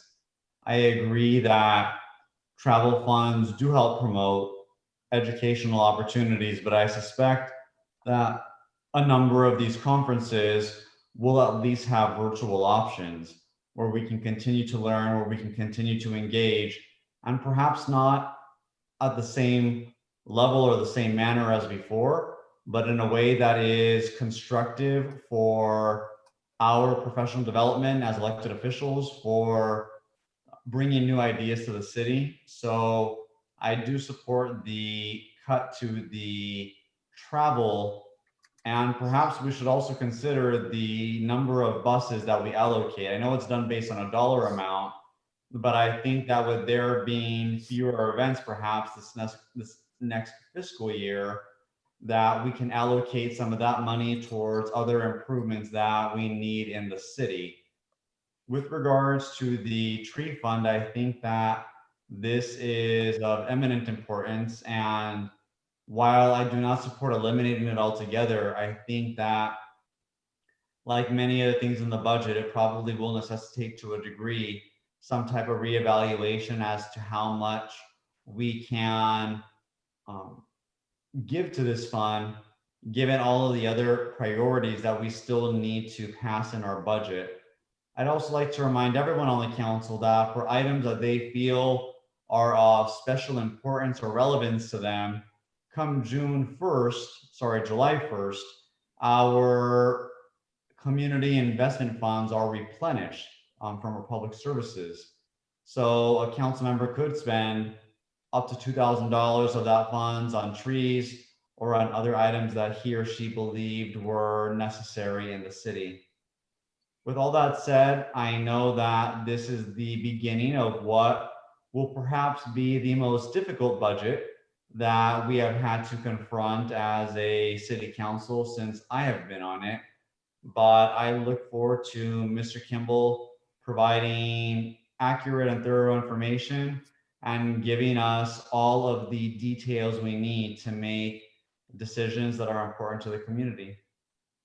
And with that said, I have nothing else to add, but given that this is a big item, an important item, I would like to go back one more round and see if there are any closing thoughts now that Mr. Kimball has given his overview and each council member has had an opportunity to speak. So I'll start once again with Councilmember Mendoza. Do you have any other additional questions or comments? Yes, Mr. Kimball, what is the percentage that has been cut for the city council in comparison to other departments? So it was about 20%. So the 12,000, I believe, was about a 20% cut. Most of the other departments was about 10%. Okay. And funding for trees, how much do we have on there to fund trees? So there currently is not anything in there to fund trees. So to the extent there was a, we implemented, we have an allocation without an offsetting cut somewhere else. You basically would increase the budget deficit from say $810,000 to $835,000 if it were 25,000. One idea is if you did want to further reduce the city council travel budget, you could funnel that into the tree, a tree. If you went from $2,000 to $1,000, then you could put $5,000 toward the tree fund, and there would be no net impact on the budget. It's just, How much is it per tree? So I think when we planted, we just planted about 10 trees on San Fernando Road while working, in coordination with the council ad hoc, some pretty nice trees. And that was about $5,000 or $6,000. So those planting trees is a little more expensive. I will note that I actually just mentioned to the tree people a couple of weeks ago when they were here for Arbor Day that we had funding. We had about, I think, 8,000 to 10,000 that was out of this current allocation for the fruit tree giveaway. And she mentioned that's a great amount of money, and that would give about 300 or so fruit trees. So she was really excited about that. So a $5,000 allocation could again maybe make a bigger fruit tree giveaway, by about 100, 150 fruit trees. Or, if you're looking at street trees, you're probably looking at about, 10 to 15 street trees. Okay. I do support, the tree and the shade within the city. Maybe we, just to keep up the momentum, plant a few trees. That wouldn't be as costly. But, I do support the trees and the environment and the cleaning of the air. That's very important, and bringing some shade to the residents. Okay, that's it. Thank you. Councilmember Ballin? Yes, my proposal was not about cutting travel for staffing. That's 100% up to the city manager. But my proposal was cutting travel for city council. I do believe that there's going to be very limited opportunity to travel. I can't imagine there's going to be a whole lot of conferences for this one fiscal year. We're in a very unknown territory with the COVID, and we don't know what's going to happen. So I 100% support cutting travel for city council members, but not as supported for staff. Staff definitely needs that travel, but not at the 100%. There should be a cut. I want to ask you, Nick, on the busing, the buses, I thought that was some sort of a grant that was given to us on busing. Yeah, so that is that's called Prop A funds, countywide Proposition A funds. So we could typically we use a portion of those. They can only be used for transportation. So So that's where that comes out of. If we weren't using it towards sort of the other buses, we could use it potentially to, put a few extra dollars toward a street project, because can be used for anything transit related. So we could reallocate it. It wouldn't necessarily help us on the general fund side, but we could reallocate them to be, toward capital funds from a, street paving side, or other bus stop improvements. Okay, I happen to like that for this next fiscal year. I can't imagine how would we do the social distancing on the bus and how would it be cost effective? So that would be my concern. And as far as the farmers market, which I do think it's a good idea, again, we each get a community fund of $2,000. There's an opportunity to support those farmers markets and the Kidney Foundation and other requests. So that's something to keep in mind. I don't know what it would cost to kick that off, or what it would take to support it. And there's also some money from ICFA, Nick, related to, okay, you know what I'm talking about. So maybe you should talk about it. So Mr. Pacheco will Please. become informed on that. Yeah, so actually, and thanks to Councilmember Ballin's staunch membership in her, the fact that she goes to all of the meetings and represents the city and the Independent Cities Financing Authority, they provide a sort of an incentive to members to member cities that have really good attendance, and I believe that's $7,500 a year if you go to all. Yes. Yeah, so Councilmember Ballin has received that allocation for the city each of the past 5 years, and really they're pretty flexible, or last 3 or 4 years at least. They're very flexible about how the city spends the money. So when we receive notice that we receive those funds, that comes back to city council and is allocated toward, in the past, it's been used for scholarships or to enhance the senior club program.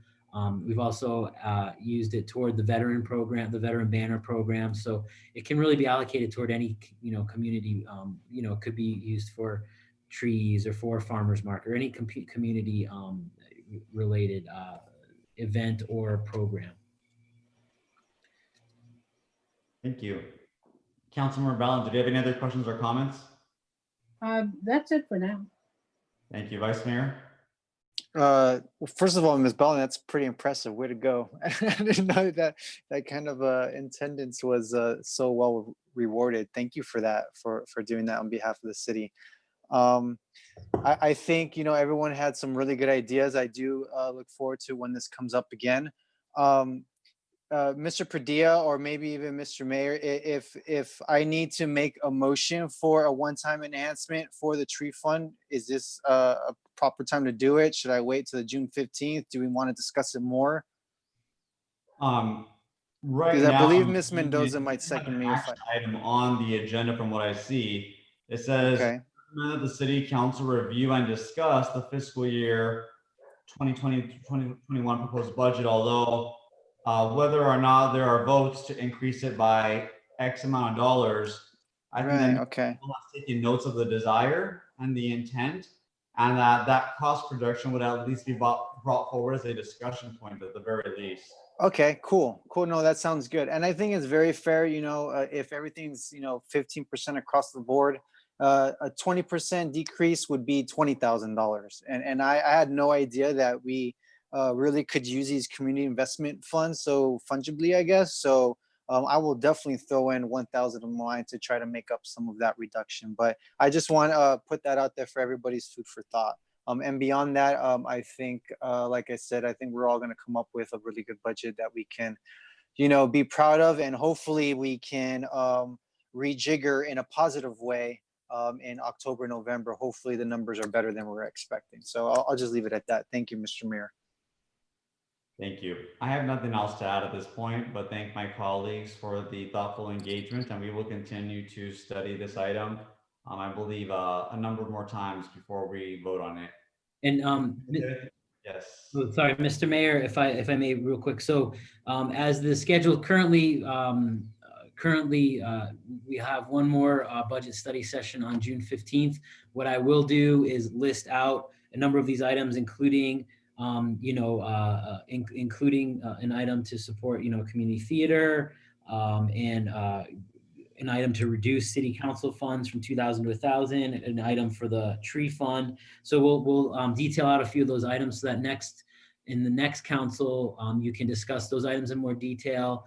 And either we'll have it ready to adopt the budget on that night after that discussion, or the council can decide that they want to set another study session and we can move that to a separate item. But I just wanted to, so what we'll do is we'll detail out this feedback we've gotten so that council can kind of give more direction and potentially even vote on each one of those menu items as part of budget adoption if that goes forward on the 15th. Thank you, Mr. Kimball. Having said that, we are now at item number 6. This is a continuation of a previously existing item, although it does add the ability for us to create an ad hoc regarding the CDBG funds. It also includes an article that I read a week and a half ago in respects to how Santa Barbara is considering handling outdoor dining during the COVID epidemic that we are now facing. And I would also like to comment briefly on some of the discussions that we have had as a green ad hoc committee. So I will start first then with the green ad hoc and the CDBG funds ad hoc, since there is an overlap to them. Vice Mayor Pacheco and I did have an opportunity to speak as to how we could use this time of change to also work on some of the environmental priorities we've had. And this was tied into the previous discussion of how utensils were distributed. There are a number of ways that we could do this, but one of the first ways that we discussed is by helping subsidized businesses purchase biodegradable utensils for the first year if the city council chooses to go in that route. And Vice Mayor, did you want to add on this? I know that you and I have only had the chance to meet once, and this is one of the first things that we discussed about, potentially not the last, but I wanted to see if you had any additional feedback on this. Yeah, I guess just to make it clear, what we want to do is be the vendor if we can help drive down costs, and for a short period of time as the restaurants adapt. So if San Fernando can buy, let's say 1 million sets of utensils that are biodegradable, and then the businesses can just buy them and cost share from San Fernando, we reduce the cost to the business and we help them transition into more sustainable utensils. I think that's kind of the gist of it, right, Mr. Mayor? I don't know about us being the vendor. I mean, there are a few different ways that it could be done. It could also be letting the businesses continue to choose their own vendors. I don't want any businesses listening to this thinking that we have a whole new process in place for them to purchase stuff. But I think that there are different ways that we could help subsidize the cost, whether we are buying some and giving them out, whether they can buy it through a vendor bulk and have it discounted. Okay. Whether we help offset that. And so that was one of the initial discussions. There are potentially other ways that we could continue to help promote the environment for some of this money at the same time that we are protecting the public from contracting COVID. And I would like, in order for us to have a little more of a nuanced discussion on the CDBG funds and how they can be used for this and other items that we discussed, to have an ad hoc with Councilmember Mendoza so that we can review what staff's recommendation is and then give our feedback before it comes back to the council for final approval. So having said that, I would like to go to Councilmember Mendoza next for discussion on either of these items that we have spoken about. Well, I do support the sidewalk dining. I do, I like this idea. I thought we were looking at, in terms of utensils, not offering them unless they were requested and for them to be packaged. So I'm not really sure about that. I need to really think, or I need more information to make a more informed decision on that. But yeah, I support I think it's a great idea. I think it's something that would be fun in our residents would really enjoy some outdoor dining. Thank you.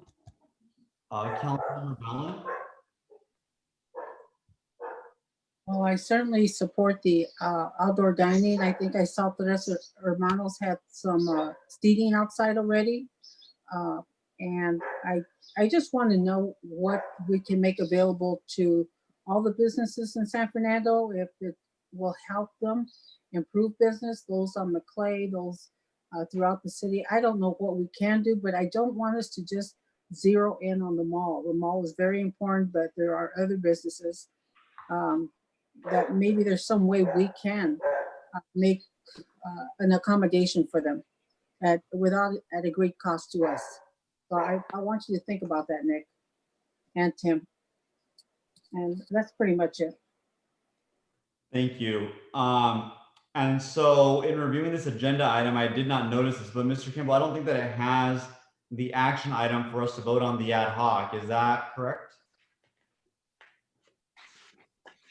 If I omitted that in my email, then I take blame for that. No, that we can. So I made sure with the city attorney that because of the broad-based, part of it is creating an ad hoc committee. So Right. you can, Even though it doesn't have it on the recommendation. Okay, got it. right, exactly. It's on the agenda title, though. Yeah. It is. I just wasn't sure, since the last meeting was seemed a little strict. I wasn't sure what guidelines we wanted to follow. Okay. So, Mr. Kimball, do you have any other feedback? Because this ad hoc committee is not necessarily for the restaurant dining, but I think that you've heard some general feedback from city council in terms of making sure that something to this degree is available, making sure that it's available to businesses inside and outside the San Fernando Mall. What other type of direction do you need to be able to work on this, in addition to the feedback that you received in public comments? Sure. So, so we'll start with the sidewalk dining first. Staff is, like was stated in the public comments.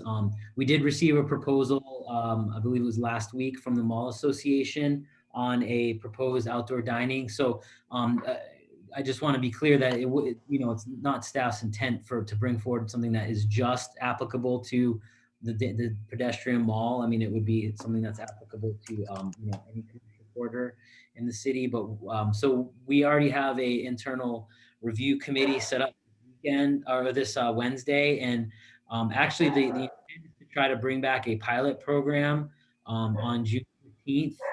We can move forward. It sounds like a lot of support from the city council to bring back some manner of to assist the businesses by kind of some manner of pilot program with general parameters on where you can set out where you can set out tables, what sort of space you need, make sure we're continue to be ADA compliant, and anyone is safe, any pedestrians dining outside are safe. So we are going to strive to come back on June 15th with a pilot program, and that we could institute pretty much immediately or make available immediately after council adoption. So that's what's related to outdoor dining. Going back to the CDBG, I do actually think it would be pretty helpful to have an ad hoc work with staff, because we did get some pretty broad parameters on use of funds, some direction last meeting. We do need to come back with our CDBG consultant, and just recognizing that there's a lot of things that we may want to do, but because they're federal funds, there are restrictions, and they do have to meet, whatever we do has to meet a certain national objective that are laid out as part of CDBG. So I think it would be useful for having a council ad hoc understand what some of those objectives are, so that we can kind of get a little bit more sort of fine-tuned in what those programs look like when we come back to council, when we actually get ready to roll them out. So I do think that would be useful if that's the will of the council with regards to an ad hoc there. Okay, thank you. So having said that, I will move to approve both Councilmember Mendoza and myself as members of the ad hoc committee for the CDBG funds to terminate once the final vote is made. Is there a second? Well, I'll second that, but Councilmember Mendoza had her hand up. I didn't see that. I apologize, Councilmember. Yeah. No, I just wanted to say, in terms of the sidewalk dining, that my understanding there will be no fees, correct? No fees or permits required for this dining at this time, right? Mr. Kim? So we'll come back with all of that. I'd rather, instead of going piecemeal, I'd rather come back with all of that in the, kind of as a package. The idea is that probably during that I don't think we would recommend a fee, at least during the pilot portion of it. There would be a permit. It would be a no fee permit, but there would be a permit required, because basically the permit would be to, ensure that they were abiding by the whatever protocol we put out, whatever rules we put out to be able to have outdoor dining. Again, we have to make sure that there's enough room for pedestrians to continue to pass, on the walkway, and there'll be some, if they serve liquor, there'll be some ABC, considerations and that type of thing. So, so there will be a permit, because we'll need to make sure that they're abiding by that, by those regulations. But we'll bring those forward next. Again, we're tentatively for June 15th, and the idea would be, during the pilot time. The pilot term, it would be probably a no fee permit. Eventually, you would want to have it ultimately is revenue generating space for the restaurant. You're in effect making the restaurant. They would be renting, say 1,000 square feet of indoor space, and then another 200 or 300 square feet of outdoor space. So long term, there would be some sort of permit fee for that. But I think at least through probably the end of this calendar year, we want to support our businesses by allowing them to get that established, and then look at a fee at that point. Thank you. So, yes. Yeah, just briefly, Nick. One, can you share the mall's proposal with the council just so we can take a look at it? And two, on the June 15th items, can you just make sure they're actionable, that we have something to vote on that we can implement? I know it's a short time frame, but as long as there's something we can vote on that they can implement immediately, I think that's what you mentioned. So, yes. So the outdoor dining item would be it wouldn't be part of this COVID update. It would actually be its own standalone staff item that would definitely be actionable. Okay, thank you. Okay, thank you. Councilmember Bellin, did you have a second to that motion? Yes, I did. Can we have roll call, please, Ms. Fritz? Yes. Councilmember Sylvia Ballin. Yes. Councilmember Robert C. Gonzalez is absent. Councilmember Mary Mendoza. Yes. Vice Mayor Hector A. Pacheco. Yes. Mayor Joel Fajardo. Yes. The motion carries. We are now at item number 7, which is a discussion regarding a possible commercial and residential rent freeze. This was placed on the agenda by Councilmember Mendoza. Would you like to lead us on this item? Yes, I have this added because I want to find a way to help our residents and our merchants, our commercial businesses in the city. We've not gotten much funding from CARES Act funding. So if we could prevent from rents going up, this could help assist our residents and our commercial businesses get off the ground, at least, and I kind of left it open-ended from 3 months to 12 months because some City of LA has a 12-month, and I believe Glendale as well. But if we go for less, if we do happen to go for less months, we can always go back to it at a later time. So I just wanted to get the conversation going with council. Thank you. Councilmember Ballin? I 100% support, and I'm actually in favor of a 1-year freeze, like the travel reduction. I think 1 year, we don't know where we're going to be at in a year. We're going to either be in a worse place or we're going to be in a good place. And the renters who have been laid off, and it's just so difficult for them. It's so sad for them. And if they can at least have a rent freeze, and Nick, I don't know what that means exactly for a rent freeze. Are there certain apartments or houses built within, the 1800s that it would not apply to?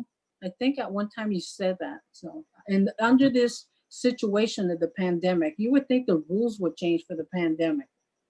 Yeah, I'll defer to Rich. I do, there are certain rules on what the housing stock Right. it applies to, but go ahead, Rich. Right. So there are a number of cities that, as part of the COVID-19 response, have, as you know, implemented anti-eviction moratoria, but they've also coupled that with rent freezes for some limited duration tied to the pandemic. Now, unfortunately, there are some limits that cities can do in terms of the scope of the freeze, because I think there are properties, I think anything prior to after 1995 under Costa-Hawkins, which is state legislation that limits essentially rent control for certain properties, would limit our ability to do that. Now, to the extent that cities have implemented a rent freeze feature, they have usually had carve-outs for those properties for which rent restrictions cannot legally be imposed. But beyond that, I mean, there is some leeway. I believe the housing stock in San Fernando potentially lends itself to benefiting that. I think single-family homes are also legally excluded from the rent control as well. But we could certainly come back with something that tries to accomplish as much as can be legally accomplished without running afoul of the takings clause under the Constitution. I did want to take this opportunity, though, to mention the timing right now. The eviction moratoria ordinance that the council passed back in March, as I recall, essentially burned off yesterday. Yesterday was the last day. Its effectiveness was tied to the duration of a state executive order that suspended the period of time within which certain unlawful detainer actions could be imposed. So as of today, the city no longer has its own rent eviction moratorium. So anything going forward would not be subject to that moratoria that was previously passed. I do think, though, that an argument can be made now, though, that we are now subject to the county eviction moratorium, which very much remains in place at least until the end of June.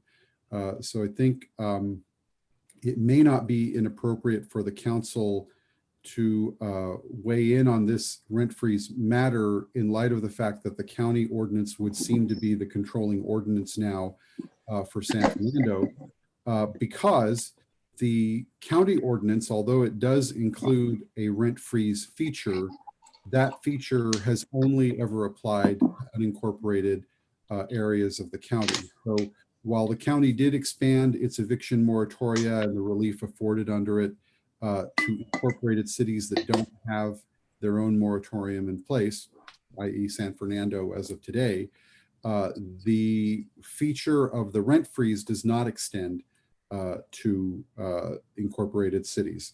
So it may be appropriate to come back at the next meeting, not only to establish some measure of rent freeze relief for tenants, since that's a gap in the county ordinance as to San Fernando and other incorporated cities, but also just to affirm that the county ordinance is essentially now what controls in San Fernando with respect to all other tenancies, at least as of this month.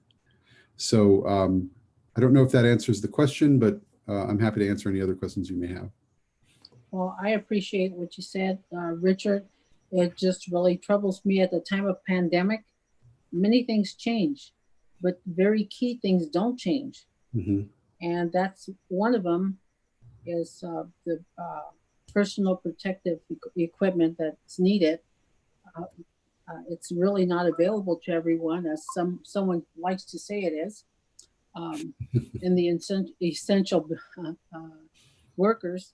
And the other is, why not a rent freeze?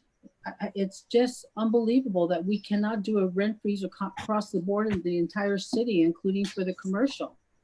So maybe you can look into it and find out if, the state said, hey, we didn't think about that, or we did think about it, and let's move forward with it. Right. I'm really worried about the businesses and our residents. So if we could look into that, I would be happy. It could be as simple as perhaps just copying the rent freeze feature of the county ordinance and just establishing that it will apply in San Fernando as well. That may actually create consistency that might be easier for courts to adjudicate as these cases come before them in the coming months. Yeah, I would, as Councilmember Mendoza, and I really thank her for bringing this forward. It is very important to us. And I know it's important to all of the council members. Mhm. And I'm a landlord and I believe in rent freeze. So anyway, I have nothing else to add. Thank you. I support this. And Mr. Kimball, do you feel that you need any further direction other than the comments you have received? You're on mute. Sorry. So I think it would just be useful. It sounds like, I think just to make clear, so like the city attorney mentioned, we did actually, our specific eviction moratorium sort of burned off yesterday. However, we are still subject to the eviction moratorium that the county passed, which also is residential and commercial. There are some different provisions from what we had earlier. But it seems like what we should come back with is basically probably reaffirming the county's eviction moratorium with their rent freeze provision that currently is only applicable to unincorporated areas. Does that seem like the direction that council supports? Yes, that is what I inferred. Mhm. Okay. That includes commercial? Yes. Okay.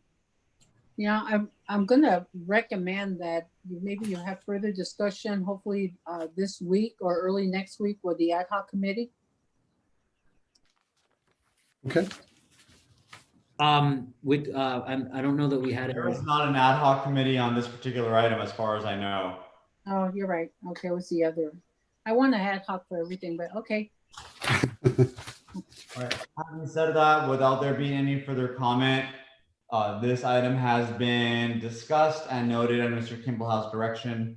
We are now on the walk-on item, which is item number 8, Mr. Kimball. Yes, thank you. So as we all know, we're currently experiencing some civil unrest. Unfortunately, there's a lot of good people out there that have really good intentions, and there are a few bad actors that have kind of been taking advantage of certain situations. So as a result, yesterday, the county on Saturday declared a countywide emergency, and they also yesterday declared on Sunday declared a curfew at 6 p.m. to 6 a.m. Monday morning this morning, and then again today it's 6 p.m. through 6 a.m. Tomorrow morning. So locally, in the interest of we are using our own forces to obviously respond and assist where needed. We passed a similar declaration of a local emergency and a similar curfew, and that requires council ratification. Since I did it yesterday administratively, so this item is really to ratify both the declaration of the local emergency, which again, as the Richard had pointed out earlier, I believe that would expire on a week from yesterday, so on Sunday, and then also ratify the declaration of a curfew. Yeah.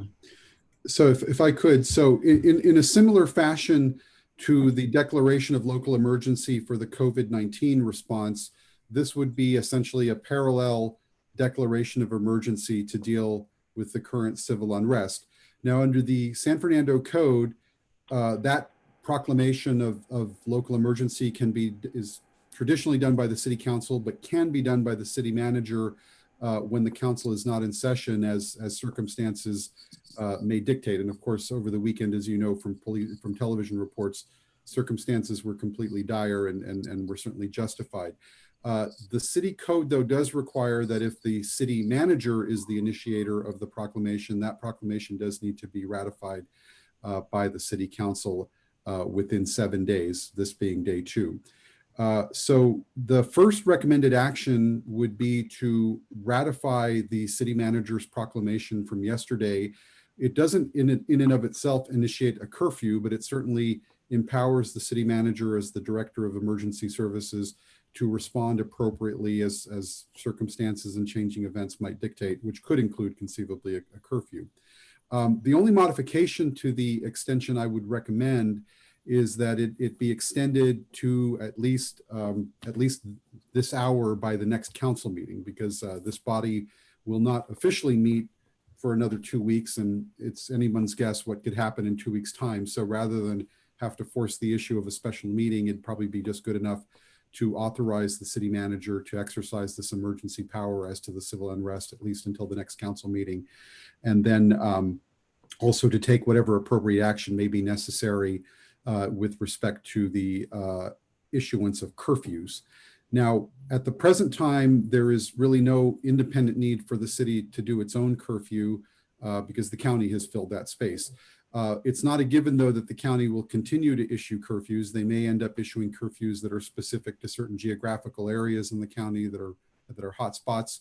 So it may be up to the city at that point to decide whether it may need to do its own curfew, to, in response to its own particular events or the specific locations. So that would be my recommended action tonight, is to approve the proclamation power of the city manager, extend it to the next meeting, perhaps like 9 o'clock on the next meeting date, which I believe is the 15th, and also to authorize him to initiate curfews as appropriate in response to events. And if there are any questions, I'm happy to answer them. Lest I forget exactly what you said, and so it's all fresh in our minds, I will go ahead and make the motion, but I will still go back to council for feedback. So I will move to approve item number 8 as stated by the city manager.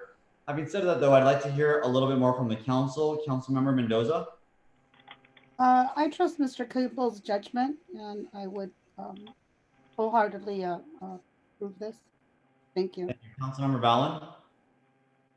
I second the motion, and I have complete trust in Mr. Kimball. Thank you. Vice Mayor?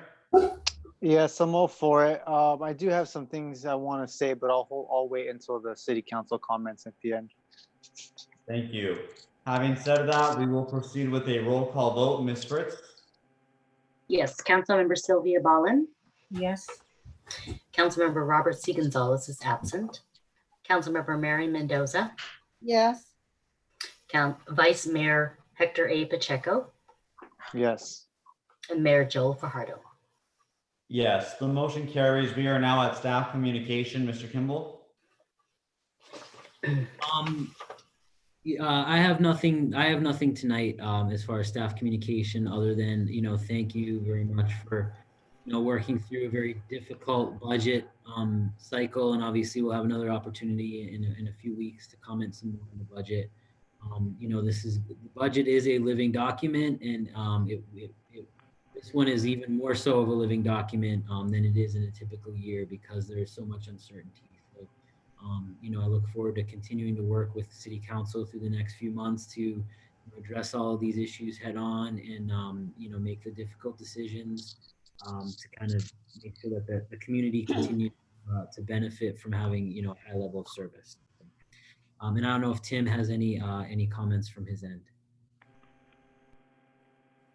Sure. I did want to give just kind of a quick update on what's happened on the Safer at Home side with the LA County order. So since we last met last week, late Tuesday, there was a revision to the order which served to reopen quite a bit of the business in the city, and it did a number of things. That was the start of reopening in-store shopping in our retail businesses. It removed swap meets from the exclusion list, so those had the opportunity to reopen at limited occupancy. Office-based work sites could reopen, subject to the social distancing guidelines.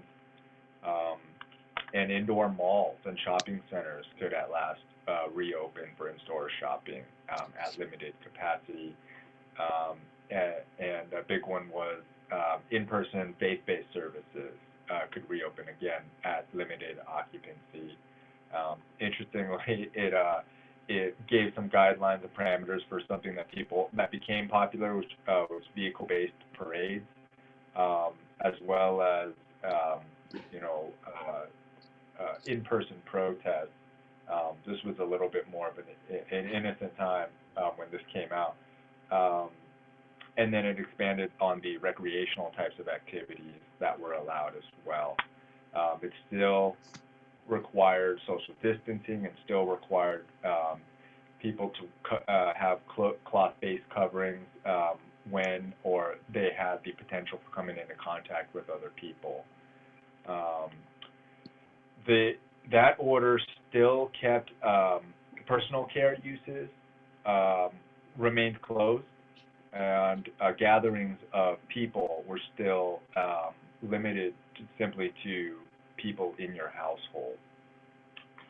On Friday, a subsequent revision was released that did lift the restrictions on hair salons and barbershops so that they could now reopen subject to social distancing measures and reduced capacity, as well as restarted for the first time since the pandemic started in-person dining, again at limited capacity inside restaurants. So since that time, city staff has been actively monitoring compliance and gauging how this has been going, and thus far it's been relatively smooth. Thank you. Mr. Kimball, does that conclude staff communication? Yep. Not unless the chief is on, if you happen to have any questions for him. But other than that, there's no other staff communication. Thank you. We will go to general council comments. I will start with Councilmember Mendoza. Yeah, I have no updates, but I do have 2 comments. I want to thank former Assembly Member Patty Lopez and all the sponsors that provided the grab-and-go food distribution. She had 2 of them. It provided food for approximately 3,000 persons, including our San Fernando residents and our surrounding communities. I'd like to thank all of the volunteers and the San Fernando Recovery Center, because without them, she couldn't have done what she did that particular day and in setting up. City staff, San Fernando Swap Meet for allowing her to use their location, their property. That was fantastic. And Patty Lopez for her unwavering commitment in helping the community and our surrounding communities. I want to send my heartfelt condolences to George Lloyd's family and friends. Thank you. Thank you. Councilmember Ballin. One of the questions that Nick, people have asked me again and again, when is the swap meet going to be able to open? Or maybe Tim can answer that question. People miss the swap meet. So do you have an answer for that? Yeah, so we did forward to that, and I know Tim may have had more recent conversations, but we did let the swap meet know toward the end of last week that they are allowed to reopen. They're just working on plans to make sure that they can accommodate all of the different social distancing. I have not heard back in an expected date, so I can inquire with them again, tomorrow or later this week and see if they do have a date. I don't know if you've had any interaction with them more recent than that. Yeah, so they gave us an update earlier today that they are working to finalize a return date. It's not likely that it will be this week. So they're likely looking at sometime next week. And they're doing it in consultation with the city, and certainly, the police department is an important stakeholder in that plan to reopen. Okay, thank you very much for that. And let me see. Yeah, I just want to remind the community, whoever's listening, things are opening up and we're very excited about that. The timing couldn't be worse, but nonetheless, we're very excited about having opportunities that we took for granted. And I don't want our community or our employees to take one more thing for granted. Use your mask. Be very careful. COVID's still there. It's still very active. And I would hate for us to have, thank you, Nick. I would hate for us to have another shutdown. You just never know who's affected. And just be very careful and be diligent about using that mask and staying sick, keeping that 6 feet distance, even from your spouse, maybe. With that, I'm done. Thank you. Thank you. Vice Mayor? Thank you. I just want to share some remarks that, reflect some of my feelings over the last few days following the civil unrest and the tragic murder of Mr. George Floyd, which is exactly what it was. It seems like this kind of tragedy never ends, and people are really fed up. And the social contract that authorities and government have, and people in power have with the rest of us, with the community, has been one-sided and empty. And it's really not surprising that people are fed up with trying to be held to uphold their end of the contract when so many have failed them. And I just want to quote President Obama very briefly. He said that the waves of protests across the country represent a genuine and legitimate frustration over a decades-long failure to reform police practices and the broader criminal justice system in the US. The overwhelming majority of participants have been peaceful, courageous, responsible, and inspiring, truly inspiring. They deserve our respect and support, not condemnation. And our aspirations have to be translated from these protests into specific laws and institutional practices. And he says that it's mayors and county executives that appoint police chiefs and negotiate collective bargaining agreements with unions. It's district attorneys and state's attorneys that decide whether or not to investigate and ultimately charge those people involved in police misconduct. And these are all elected positions. And in some places, police review boards with power to monitor police conduct are elected as well. Unfortunately, voter turnout in these local races is usually very low, especially among young people like myself and younger, which he says makes no sense given the direct impact these offices have on social justice issues, not to mention the fact that who wins and who loses those seats is often determined by a few thousand or a few hundred or even a dozen votes. So the bottom line is this: if you want to bring about real change, then the choice isn't between protests and politics, and we have to do both. We have to mobilize to raise awareness, and we have to organize and cast our ballots to make sure that we elect candidates who will act on reform. And so here we are, we're elected candidates, and our SFPD and our city council take these matters very, very seriously. And I'm very proud, and we all are, of the many times that the SFPD have encountered potentially dangerous or fatal situations that they diffuse and they handle without resorting to lethal force. I recall the late night party last year that was captured on tape where several officers were abused and assaulted, and they didn't respond with lethal force. I mean, people have died for much less. And so, no, I think of our police as those police we see on social media that are kneeling with protesters, that are empathizing with others, that recognize the systematic institutional racism that people of color like me and other people of color experience.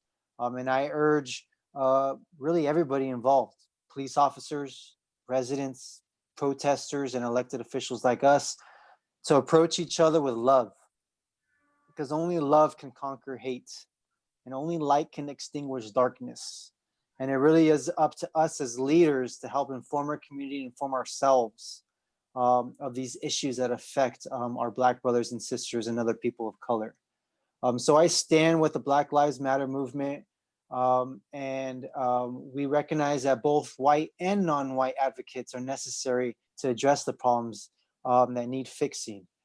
So I would actually like to establish an ad hoc committee, perhaps at some point in the future, to examine the policy proposals and tools recommended by groups like Black Lives Matter, by former President Obama, and campaigns like Campaign Zero, which are policy solutions informed by data and research, and based on human rights. And this ad hoc could study San Fernando Police Department's policies, inform our community of our standards with regards to using of lethal force, finding ways to continue to diffuse traffic-related and other high-speed chase and other types of situations that are dangerous, examine situations where we might need independent investigators, and citizen oversight, because citizen oversight really is important for a police department to be accountable to the people that it serves and protects. And so I'd love to discuss this at a future time with my council members, and hope we can create an ad hoc committee that can really put in these policy proposals that can make San Fernando, again, we can be a leader in something very important to our community. I'm really glad that the mall merchants chimed in with their recommendations. Nick and I had a meeting with the board last week, and they asked me, at the end of the meeting, so you were asking us what we need and what our help is. What about us, Mr. Vice Mayor? What can we do? And I just let them know that public comments and making your voice heard, and sharing a letter with lots of signatures, those types of things are important because they show that there's community support around things like outdoor dining. And look, our council is responding. Nick is responding. Our city staff is responding. So I'm really proud that people can put the COVID tragedy in perspective and use it for a way to continue to community build and to work with residents and government together, so we can really be conducive to living in a better place, a safer place, a healthier place. And I'll leave it at that. And I do also want to close in memory of Mr. Floyd and all those others that have been lost. And I would like to encourage the community to look up legal defense funds if you're interested in donating and getting involved, and really studying some of the policy proposals that you can implement in police departments all over the country. So with that, thank you for a great meeting. I'm looking forward to many more, as always. Thank you. Thank you for those beautiful words. I would like to echo the sentiments expressed by my colleagues, Vice Mayor Pacheco, the invocation from Councilmember Sylvia Ballin. George Floyd was a victim. He was a victim of systemic racism. He was a victim of police brutality. And this is the time for change. There is injustice throughout the United States, and we cannot sit idly by while it continues to perpetuate throughout society. And so I do support the efforts of many of the peaceful protesters across the nation to bring this issue to a front and center in American politics, because it's something that must be addressed now and must be addressed immediately.